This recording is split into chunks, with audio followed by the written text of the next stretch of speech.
previously on Gears.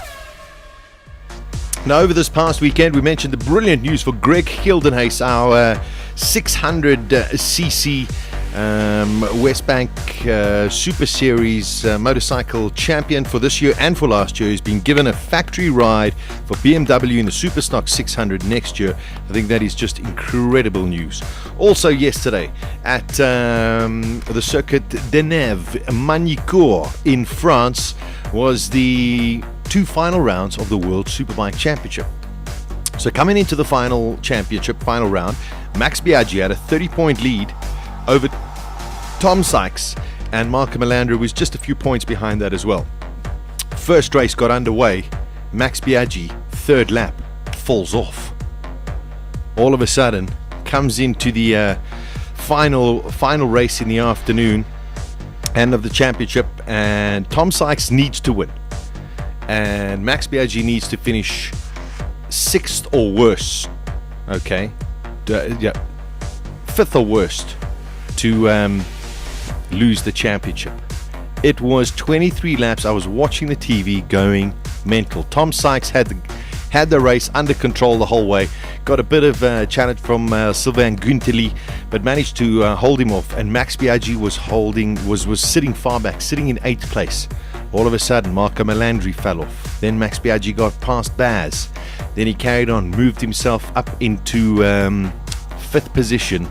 And his teammate Laverty was in front of him, but about 10 seconds down the road. They worked it out in the permutations. Laverty, of course, would have moved out of the way for Max had it been necessary. But the way that it stood, Tom Sykes, Max Biaggi was world champion by a half a point. That's how it went. Half a point. That is what you call tight. Whoa, that is tight. We had it once in Formula One back in 1984 with Alain Prost. He lost the title by half a point to, I think it was Niki Lauda. So that up in World Superbikes 2 years in a row. Max Biaggi, the Roman Emperor, as they call him, 41 years old, World Superbike champion. And then, of course, last night was Talladega. Remember there was a movie, Talladega Nights? Yes. Okay, it's all about NASCAR. Well, they raced at Talladega last night. It was the fourth round. I think it was the fourth round of the chase in NASCAR. Matt Kenseth claimed his second NASCAR win of the season. Well, a bit of a crash towards the end there. Tony Stewart he got it all wrong. Turned down a cross and crashed basically the whole field. But my man, Jeff Gordon, moves up to 6th place in the chase with another very, very strong second position. But he only pulls up six points on Brad Keselowski, who still leads in the chase. So, Jeff, you got to get a victory. It's all good getting the seconds, because second in the last 2 races. But if you want to win the chase, you are going to have to get much closer than that. So watching that is quite extraordinary. Other news as well. Well, is this not the world's greatest ever rally driver? Sebastian Loeb and Citroën together clinched his 9th and perhaps most likely his final World Rally Championship title. Commanding victory in France. Big crash by Peter Solberg. Went through the fields and then he hit into a telephone pole, and then the telephone pole fell.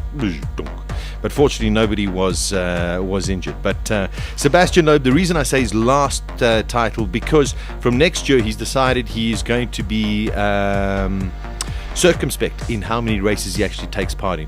But 9 world championships for Sebastian Loeb. We have never seen the likes of a man like this. Jari-Matti Latvala in the Ford was second. Mikko Hirvonen in the Citroën was third. Maybe Mikko Hirvonen now has a chance to become world champion. He's been so talented for Ford, now racing with Citroën.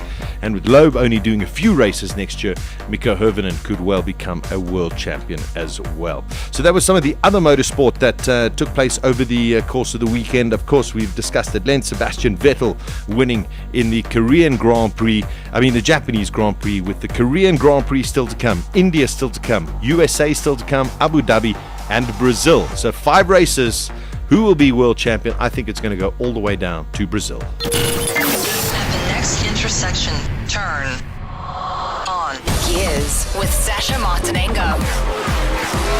Weekdays from 12 to 2 p.m. Central African Time.